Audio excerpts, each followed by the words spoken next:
It's another Thunder Thursday on newsok.com. We're talking work friends and cupcakes. Cupcakes and work friends. And to do it, I'm with my very best friends. Jenny Carlson, columnist, Thunder writer Eric Horn, columnist Barry Trammell, Thunder writer Brett Dawson. I'm your host, Darnell Mayberry. We're talking the latest in the Kevin Durant, Russell Westbrook saga. Unfortunately, these guys keep going at it in some way or another. The latest Kevin Durant cover story in Rolling Stone comes out yesterday, followed up by a Russell Westbrook cover story in Sports Illustrated. Both fantastic articles. I highly recommend them. A lot of things were said in both of those articles, particularly by Kevin Durant. The hits keep coming on OKC and Russell Westbrook. The latest being, I guess the biggest being, he's saying Russell Westbrook and Kevin Durant, they were just work friends. They weren't really friends. They were just work friends. Guys, what did you make of that article? Darnell, that's so cute. It's cute. That was last week's phrase, right? With this whole thing. Cute. That's cute. That's cute. That's what Russell Westbrook said a week ago about Kevin Durant. We don't yet know what he thinks about the Rolling Stone article. Haven't sort of ferreted that out, but come on. I mean, these guys worked together for 8 years, and yeah, I mean, obviously their relationship was born at work, but these guys, I mean, for everything they said for 8 years was that they hung out, that they got along, they liked each other, they had each other's backs. I'm not saying that they were like, kindred spirits, because I think they are different guys, but come on, what's going on here? This just seems ridiculous. Eric, what is going on here? It seems very,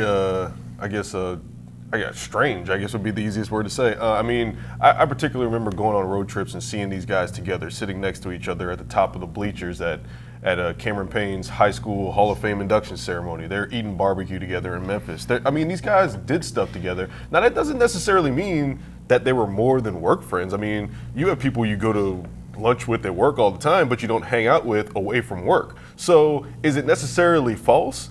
We can't say that, but at the same time, I do think that these guys were more than work friends. It's just strange that the way that these things are being said by Kevin Durant and the people around him keep coming out. It doesn't seem like it jived with what was happening at the time that he was here and what we saw with our own eyes. Barry, let's save you for last. Brett, you came in. Barry's going to get the last word on the work friends. You came in on this about a month ago, maybe not even. From an outsider's perspective, give us what your take is on this Kevin Durant, Russell Westbrook narrative before you got here, and now that you're sort of thrown in the middle of it. What do you think? Well, before I came here, my thought was just this is a guy who made a decision to go somewhere else and whatever. And I understand now there's a lot more depth behind it than that. There's a lot more to that relationship. There's a lot more to the relationship between Durant and the organization. There's a lot to talk about. These guys are going to set a record for preseason cover stories between the two of them. But I will tell you this, no less an authority than the amazing Slodek, the halftime guy who stacks the chairs, who I wrote about for our Thunder preseason section, told me he thought, based on watching them in the tunnel, those guys were really tight. So, if Slodek says they were close, I'm pretty sure they were close. It must be true. Got to be true. Barry, you get the last word. Work friends or friends? I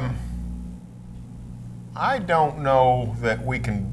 I don't really trust anything I saw out of Kevin Durant before the decision now. So I don't, and I thought he and Russell were, compatible, but, there's no reason to think that's true now. I can tell you this, you made a great joke. You guys hadn't got the joke yet. I don't know if you saw his tweet this morning. He tweets this morning. He's waiting for Anthony Slater to send him a message saying we were just work friends. But I can tell you this, if I had somebody who was not a work friend, was a real friend, I wouldn't treat him like this. Yeah. I don't think any of us would. I don't think Kevin Durant would. So I sort of think he's telling the truth on that one. What he's showing is he really didn't care that much about Russell Westbrook as a person. What does it say about Kevin Durant selecting Russell Westbrook to induct him into the Oklahoma Hall of Fame about their relationship, and it suddenly now being just work friends? Would you just select somebody who's strictly a work friend to induct you into the Oklahoma Hall of Fame? He could have had anybody do it. He could have had his mother, family, somebody in the Thunder organization, Sam Presti. It just seems weird. Let's not pretend it's the best man at his wedding. I think Kevin Durant, it seems to me, when he got that honor, Oklahoma Hall of Fame, he might have thought like the same thing I thought, which is, seems a little funny. But, Durant is, despite the current turmoil, Durant's mostly a go along with, get along with type of guy. You might have thought, well, they'd probably like to hear from Russell, make it a Thunder deal. I don't think that he put a lot of thought or a lot of concern into that night at the Oklahoma Hall of Fame. And there's a lot of interesting things out of this, but one of the things to me that it strikes me as interesting is, it's to me, work friends can be a good thing. I mean, it's good to have friends at work, but the way that this is portrayed to have been said, I guess we can't know for certain, but it just seems like this is another attempt by Kevin Durant to bring down people in Oklahoma City, to bring down Russell Westbrook, to bring down the Thunder organization, because we haven't even got to some of the stuff that, his mom said, that he wasn't supported, that he wasn't surrounded. I mean, just this continuing bring down of Oklahoma City and the Thunder, that's what I don't get. It's like, why continually sort of, you wrote about this last week, Barry, knocking down the Thunder seems to knock down Kevin Durant more than anybody. We'll get to that in a second. I want to talk cupcakes first. Let's get to the cupcakes first. The moderator takes over. Let's get to the cupcakes first. About the cupcakes, Russell Westbrook in the Sports Illustrated article, there was a sliver of information, a nugget that we didn't know. On July 4th, when Russell Westbrook tweeted, it was sort of non-reaction apparently. He tweeted a 3-layer thing of cupcakes that said, "Happy 4th of July, y'all." That was the same day Kevin Durant made the decision, and Lee Jenkins, who wrote the great piece in Sports Illustrated, says that could have been a veiled shot at Kevin Durant, because Kendrick Perkins, of all people, had a saying when he was with this team, whenever he thought someone was being soft, he'd call them cupcakes. And so maybe that was Russell Westbrook's way of calling Kevin Durant soft, by throwing up a picture on Instagram of 3 layers of cupcakes. Is Kevin Durant a cupcake, and was Russell Westbrook calling him a cupcake? First, it all comes back to Perk, which is great. Yeah. It should always all come back to Perk. Is he calling him soft? It seems that way. Is he soft for doing that? I understand Russell Westbrook's perspective. If you're saying you're talking about a guy you perceive as a soft player, and your perception is he left the team that was competing against the Golden State Warriors, a team that had a chance to beat them and couldn't quite do it, and he left and joined them, I understand that interpretation of calling a guy soft if that's what Russell Westbrook was doing. Yeah. There's not any question that Russell Westbrook was taking a shot at Kevin Durant. We know that. The question is Durant soft? None of us know. But that's what people around the league think. That's what the Thunder thinks. That's what Reggie Miller and Charles Barkley and all kinds of people, Paul Pierce, that's what they think, because he was, he left a chance to win a title sort of with something he had built and helped formulate, and just jumped on a gravy train. And so lots of people think he's soft. Yeah, and I think it gets back, I said before what Durant's mom had said in the Rolling Stone piece. This was a team, he was going to potentially be with a team that was, on paper at least, better than the Warriors. Because if he resigns, they're going to go get Al Horford. And they're going to have Al Horford, Victor Oladipo, Westbrook, Durant, and Steven Adams as the starting 5. That's the starting 5 if Kevin Durant re-signs with the Thunder. So the idea that, he could have had that roster around him and gone out and competed with this team that he brought from infancy up and now looks like the best team in the NBA, to walk away from that, it's mind-boggling. I don't even know what to say. For context, here's what Kevin's mom said in Rolling Stone magazine. Wanda Pratt, who you guys know as Wanda Pratt, now wants to be called Wanda Durant. There was a claim that Kevin Durant felt that the Thunder was, quote, not in this thing with me, end quote, and we're not together like we were, end quote. So some harsh words coming from Kevin Durant and his mother in this article, some people around Kevin Durant. But guys, I want to get your opinion. Barry, let's start with you. The roster moves or lack thereof that were mentioned in that Rolling Stone article, any validity at all to what Kevin Durant was saying about the Thunder staying young and not going out and getting that sort of third banana like a Ray Allen in Boston, I think is what they pointed to. Well, for one thing, they also brought up the Harden trade, and Durant even referenced it. So here's what I would say. Let's not look at what they could have done. Let's look at what they did done, and look at what they did do, and look at what they were. In 2013, they're the best team in the NBA. Get to the second round of the get to the first round of the playoffs. 2 games in, Patrick Beverley happens. Out goes Westbrook. Shot. 2014, the Spurs were the best team in the NBA, a fabulous team. People historically love that San Antonio team. In the West Finals, the Thunder was 2-2 against the Spurs when they had Serge Ibaka. Got blown out twice without Serge. 2015, everybody's hurt, a disaster. 2016, Thunder's up 3-1 on the Warriors, a 73-win team Warriors. They're up 7 points with 5 minutes left in Game 6. At home, Westbrook and Durant quit playing or played terrible. They lose. That's not a roster problem. Not one thing I described is a roster problem.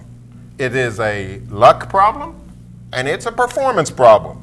I got news for Wanda Pratt, and I got news for Kevin Durant. I got news for Sam Presti. You can make all the moves you want to in July. But when the playoffs arrive, they don't pass out the trophy before the ball tips. You still got to make the plays. You still got to win the games. And the Thunder had the team to do it multiple times.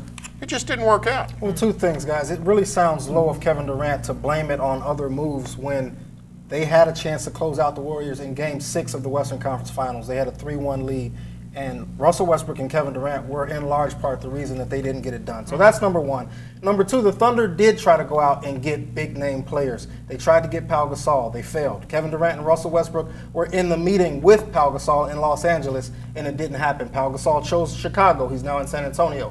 And it wasn't a money question. No, it wasn't the fact that the Thunder wasn't going to throw enough money at Pau Gasol. Correct. So this whole idea like they're not going after pieces, they were. They just didn't always. That guy has to choose you. They tried to get Mike Miller, Shane Battier, other players throughout the history of their time here with Kevin Durant in that core. So it's not that they didn't try to get these guys. They just chose other places, and that's nothing you can do about that. Yeah. Guys, let's move on a little bit and talk about actual basketball. I think Eric is ready to talk about basketball. I think you've got Kevin Durant fatigue. It's not near as fun. We finally found something Barry wants to talk about in the preseason, and Eric doesn't want to talk about it. It's not that I don't want to talk about it. It's just we said so much on it, and you guys are so much more eloquent at talking about such a topic. So I I'll let y'all have it. I go back to what I said a week ago. I was really done with this. I thought we were done with this. Yeah. And it just seems like it just doesn't stop. And it almost gets more and more ridiculous the more it goes. That's what I can't get over is just The timing of these two cover stories, I mean, it couldn't have been more, I don't know if it's ironic, coincidental, whatever it is, for them to come out on the same day and give us so much to talk about. And we didn't write the stories. No. Like, we don't choose to talk about these. We don't make the news. We just report the news. So, but we are going to move on to basketball now. And in my hand, I hold grades that were written by none other than Brett Dawson and Eric Horn. And the thing that shocked me the most is that Steven Adams, our former coworker Anthony Slater, isn't even here, and Steven Adams is the only person who gets an A+ in these grades. Guys, is Steven Adams deserving of an A+ in the preseason? yes.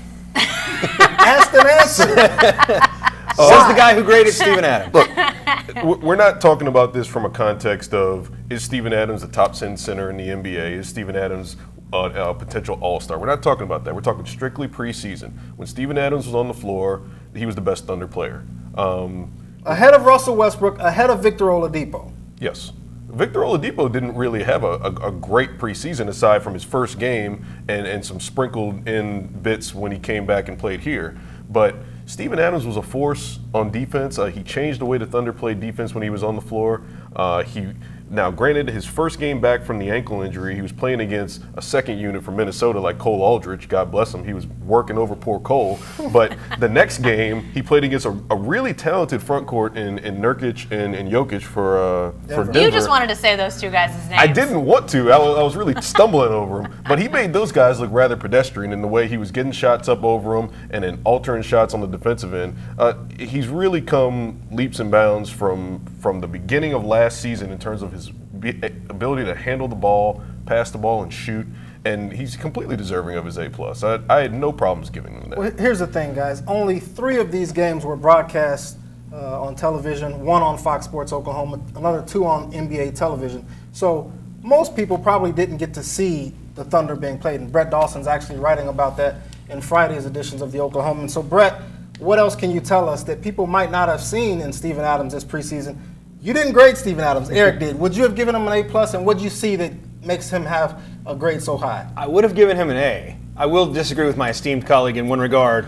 Russell Westbrook is always the best player on the floor for the Thunder when he is on the floor. I think you just took the words out of Barry Troutman's mouth. So I would say that. But here's what he did. He didn't just dunk. He showed a floater. He had a hook shot. He had a variety of things he could do offensively. And not only that, but what you see in him sometimes, and we saw some of this in practice, and you're starting to see it in some games. You see him in the middle of the floor with the ball in his hands, surveying the court and making some decisions. It's a lot like the way Joakim Noah played at Florida for Billy Donovan. A lot of really similar stuff. You can run an offense through him in a way that it's not just dump it down to him and let him post up and score. He can do a lot of different things. Barry, you're a member of the Steven Adams fan club. Do you think this hype, this preseason hype that's being generated by our guys, is going to be warranted? Well, I don't have any idea. I hope so. I have every reason to believe it will be. I think Adams is a really good player, bordering on great player. I think the entire league is recognizing what this guy can do and has done, and still at a young age and a limited It's not like, he's not like Domantas Sabonis.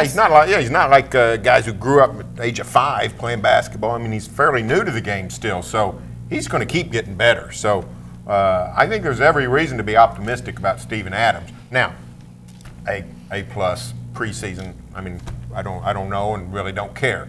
But starting Wednesday night in Philly, I'm going to care. And I tell you what, if I'm a Thunder fan, I'm awful glad that Steven Adams is on my squad. Here's what I care about, and that's the fact that Steven Adams doesn't seem to have changed his personality at all. Even as his game is elevated and his stature and exposure is elevated, he's still the guy who, says funny stuff, does funny stuff. I mean, I think fans love him for a lot of reasons. Obviously, the way he plays, but I think his attitude, it's great. I mean, I hope he never loses that, because even with this floater, hook, whatever he wants to call it, Flip shot. the flip shot. Even with that, he's having fun with it. Talking about, it's a floater. I mean, he's just a guy who. He's self-deprecating. He doesn't see himself as anything huge. I mean, he's talking about, I just throw it up there and it goes in. There's been hours and hours and hours of work put in by this guy to get to this point offensively and to continue to evolve his game. So the fact that he still sees this as, this is just, this is what I do, and, it's not a big deal. I think that's really refreshing. Well, Eric Horn is definitely raising the bar, and when it comes to expectations on Steven Adams. I gave him a preseason grade. A+. I just gave him a preseason grade. A+ for Steven That's Adams. all I did. The only person with an A+. Russell Westbrook here got an A. Domantas Sabonis got an A-, which brings me to my next question, guys. Biggest or most pleasant surprise that you guys saw in the preseason? I know y'all gonna bang on me, but Kyle Singler. Here we go. Look, I'm sticking How to long did this take? 25 minutes? Look, you asked me. Biggest pleasant surprise. Who would not be pleasantly surprised by Kyle Singler shooting more than 60% from three-point range? I mean, did anybody expect that to happen? 12 of 21 you got in the Oklahoman. He went in the preseason. 12 of 21 from downtown. After last year, you'd have been okay with 2 of 21 almost sometimes. I mean, he was just terrible last year. No, he shot the ball. He shot the ball very well. I mean, he still fouled at a high rate, which wasn't a big surprise to me. But if he's going to shoot like that, then that's reason enough for the Thunder to be able to throw him out there. He's 6'9", man. He's going to play. Yeah. He's going to play, and if he's shooting it that way, so. It was a pleasant surprise to see Kyle Singler actually make some shots. Well, and this goes back to an easy one, and we've said it before, but I thought Sabonis, just the way he's adapted or seemingly adapted to the level of play at the NBA level, he just doesn't look out of place. And, I think we've talked about him before, but I just keep going back to that, how he physically, mentally, just in the flow of the game does not look out of place at all. To me, that's the thing as a big, especially. I think it's such a challenging position physically, mentally. The way you have to guard things. He's out of place sometimes. It happens, but I just thought that was more than I was expecting from him. Brett, do you have a different one, or? No, Sabonis was kind of my guy. I mean, I'm going to go to that store where Eric got his his Kyle Singler banner, and I'm going to get my Sabonis one and wave it around. You grade him on a curve a little bit. He played with the starters all the time, most of the time that he was in. They're not asking him to do a ton. I mean, Billy Donovan talked about one of the reasons they liked him in the starting lineup. He's willing to move the ball. He doesn't need shots. He doesn't demand a lot. So you're getting a guy in there who's just going to move things along. They're not asking him to do a bunch. He averaged about 6 points a game. He really averaged less than 3 rebounds. He fouled quite a lot. He's not a perfect guy, but he's a rookie, and I think he is a good fit. And I think it was smart by Billy Donovan to say, you're going to throw him out there with guys who are more experienced, who can kind of boost his confidence. And I think they've got a guy who's going to be a viable starter and a real valuable player down the road. Let's stick with you, Brett. Let's turn the page a little bit. Biggest disappointment. Who would you say was the biggest? Who or what would you say was the biggest disappointment? Off the top of my head, I would say I was a little disappointed that we didn't see a little more of Ronnie Price, and that we didn't see. He really lost his rotation spot after he came back from that concussion to Samaje Christian. He was getting more minutes. He was coming in sooner. And Billy Donovan said that's a matter of getting some more experience for Samaje Christian against NBA players. It's really not a decision between those two guys. But look, you've got 2 backup point guards, and you were playing one more than the other one. So I think a little bit disappointing that you didn't see more out of a guy who I think you're expecting to run a second unit when Russell Westbrook's off the floor. Eric, anything you were particularly disappointed by this preseason? Oh, well, I guess I would say one of 2 things. It would either be Victor Oladipo's outside shot. We knew that was going to be a big question for him coming into this preseason, and he didn't shoot particularly well from 3. I think he was maybe somewhere around 4 of 18. But Enes Kanter's defense, when Steven Adams was out, I thought that was another thing that was a little bit of a disappointment to me, because we'd seen Enes Kanter make some gradual strides as the year went on in terms of his defense. But we keep going back to this. If Steven Adams gets injured for a significant period of time with this team, and we saw him pick up an ankle sprain this preseason, he got hit in the groin again by Victor Oladipo inadvertently. If Enes Kanter's got to man the middle for any period of time, it's going to be a problem, because he was getting worked over by Dallas early in that game. Andrew Bogut and Dirk Nowitzki were just doing some crazy, amazing big man things against Enes Kanter and making him look silly. And even against Barcelona in his one-on-one defense against Barcelona had a 7-2 guy that was really getting some moves off on him in the post. And Enes Kanter, he's typically a pretty decent one-on-one defender when it comes to post play, but he was even getting used in that area too. So Enes Kanter's defense took a little step back. I don't know if I'd say take a step back, but it didn't look like what I thought it would coming into this preseason. To your first point about Victor Oladipo's shooting, Barry, you had some issues with his shot selection in those first 2 games over in Spain, correct? He looks to me like a Russell Westbrook circa 2009, which the problem with that is Oladipo's a lot more experienced than Russ was in 2009. It's preseason, it's early, not going to get too worked up about it, but I've been disappointed in what I've seen out of Oladipo. I was hoping that there'd be more of a connection with Westbrook and Oladipo on the floor together. I think shot selection is an issue. I think Billy Donovan can get that message across pretty good. If he can do it with Deion Waiters, he can do it So, with Victor Oladipo. I think I'm not overly concerned, but so far I haven't seen what I was hoping to see out of Oladipo. Well, I think it bears mentioning, though, with Oladipo, even though he's had several years in the league, he's been on a franchise that is not known for good basketball. I mean, let's just be honest. Orlando is what it is right now. He had to carry a lot of freight, and whatever they got out of him, I think they just allowed it to happen. I think it may underscore just how well the Thunder develops its players, and that started with Scott Brooks, and it's carried on under Billy Donovan. They have make that a premium to develop guys, young talent, and to get those skills that they have and really build on them. So I agree it's disappointing, but at the same time, I think there are a lot of franchises in the league that guys would spend a few years playing and come out of, and you'd be like, wait a second, he's not better at some of these things. I think that's unfortunately the way it is in a lot of franchises. And to Barry's point, it's preseason. Right. Yeah, it's preseason. My biggest disappointment, guys, Cameron Payne. Obviously fractures the foot in the blue-white scrimmage before they even tipped off in the preseason. So not getting to see Cameron Payne was a huge blow. I was particularly disappointed by it because he's going to be so integral to the bench unit and that second team running the show offensively especially. How much better is his defense? These are all questions that we have for Cameron Payne, and we didn't get to see any of that this preseason. But let's move on. Guys, there was a report that the Thunder, speaking of Cameron Payne, was interested in trading him and some other pieces for Rudy Gay. What can you tell us about this report, and is there any chance that it could still happen? Well, I mean, basically, Adrian Wojnarowski of the Vertical said that serious discussions were happening between the Thunder and the Kings prior to Cameron Payne's foot fracture. And, I mean, Rudy Gay has been a guy who's been rumored to be out of Sacramento for quite some time now. I mean, dating back to even June, a little bit after the playoffs, there were rumors of him going multiple places. Indiana was in the mix. Miami, as early as this week, was a place where he was thought to be able to go for like a Goran Dragic. Sacramento wants a point guard. They were talking about maybe going after, actually the Vertical report was talking about Sacramento maybe going after Ricky Rubio. So it's interesting from the standpoint that if it connects, the Thunder would be willing to give up with a young asset like Cameron Payne. And it's also interesting from the standpoint that they'd be willing to risk having Rudy Gay walk for nothing because he's going to opt out of his contract at the end of this season, the final year of his contract, and become a free agent in 2017. So does the Thunder need a wing? Probably. Is Rudy Gay the guy that they should get? I don't know. Barry, what do you say? Should they go get Rudy Gay? Oh, I'd probably say no.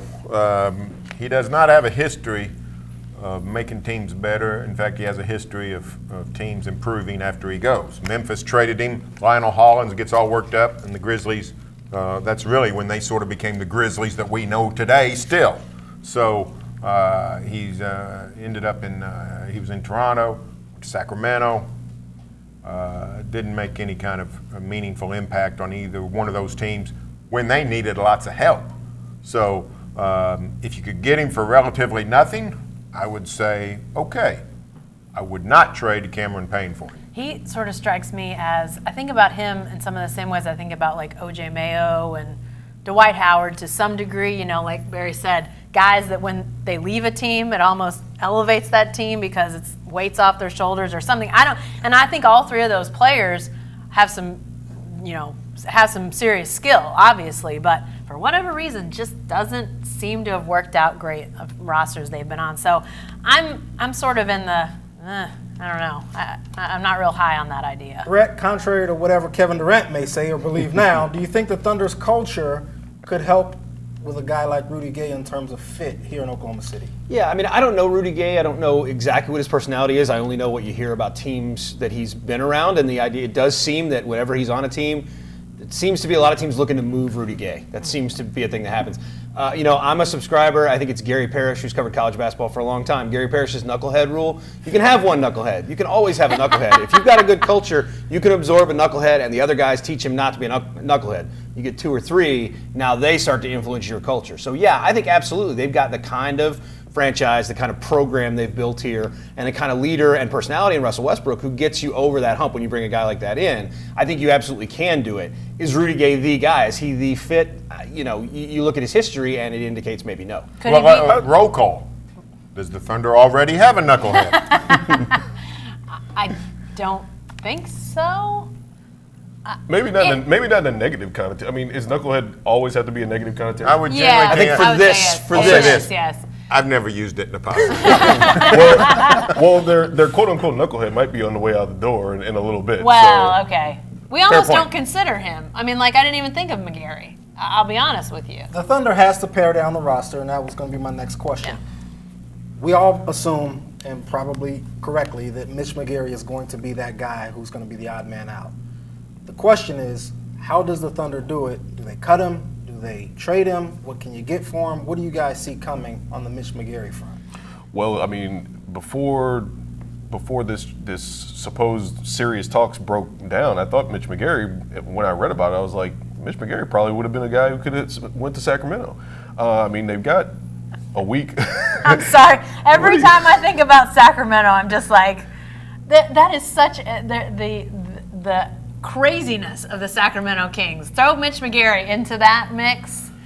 I just that made me laugh. Mitch He McGarry is tall. Mitch That's McGarry pretty much the one requirement from playing there. Mitch McGarry and Boogie Cousins, just get them together and have them just talk. But I think between now and the beginning of the regular season next week on the 26th, it'll be interesting to see what happens with the Thunder, whether they cut McGarry or whether they find a deal to get him out of here. But he's not going to be with the team. I mean, Billy Donovan talked about him today and his attitude and how he's been a good soldier for him this preseason, but he didn't play any games. He had a foot injury that he was dealing with, but he's not going to be on this roster, and the Thunder's got to find a way to offload him in some way and get back some return. I've always wondered why they kept him on the roster this long. They're not playing him in preseason. They didn't play him at all in the preseason. And now we see this report that Rudy Gay trade, they were in serious discussions on a Rudy Gay trade. Maybe Mitch McGarry was trade bait, not in the sense that he was the attractive piece, but just to help make the money work. Mm-hmm. Maybe he could have been a missing piece in a potential trade for Rudy Gay or someone like him. Mm-hmm. We'll never know perhaps now. But guys, final question. The contract extensions, what can we expect? Steven Adams is up, Victor Oladipo is up, Andre Robertson is up. These guys can all get contract extensions to their rookie scale deals before the 31st. That's the deadline. Do you think we'll see it? And if so, who among those three do you think we'll see contract extensions given to? Well, you would think Steven Adams is your most likely candidate. I think the one thing that's really odd about the whole rookie scale, the rookie contract extension situation is that you got a new collective bargaining agreement coming, and you just don't know what's going to happen with that collective bargaining agreement. So you don't know what these contracts are going to look like in the context of a future CBA. That's really tricky for the Thunder. You've got to make decisions based on a deal you don't know, and this is a franchise that's had some rules change on them in the past, and so there are going to be some concerns about that. It's a tricky situation to deal with. The CBA is the big thing, as Brett said, but other than that, the Thunder doesn't really have to do this right now. They haven't done it before with guys like Dion Waiters or Reggie Jackson. Those are guys that they ended up trading. But you'd imagine that they're not going to trade the Adams, Robertson, or Oladipo, and they can just wait until the offseason to re-sign these guys. Or if somebody throws an offer sheet at them, they can always match too, because they'll just be restricted free agents. I wonder if they might not get as close to the deadline as they feel like they can still have some time to negotiate and just see where the CBA stands. I don't know how much handwriting on the wall there will be. Probably not enough for them to feel confident to make a deal. But you wonder if they wait to really start digging in, do they then have to, prioritize? Does Adams become the guy that maybe he's priority one, and you start to try to do that deal if you're getting close and you feel like the CBA, you've got a handle on it? I don't know, but I don't really think that there's any rush to do it, especially with the CBA. If we knew what it was going to be, I think they would probably do everything they could to get those guys back on board. And Steven Adams knows his money's coming whether it's now or later. So his people and himself, he said to himself, it's not a big deal. Like, I'm not worried about it. He knows that money's coming. So I don't think his side is going to be in a rush to get anything done. Thanks, guys. And thank you, friends. That's all for Thunder Thursday. For the best Thunder coverage anywhere, stay right here at newsok.com and make sure to read us every day in the Oklahoman. We're going to go get some cupcakes, me and my work friends.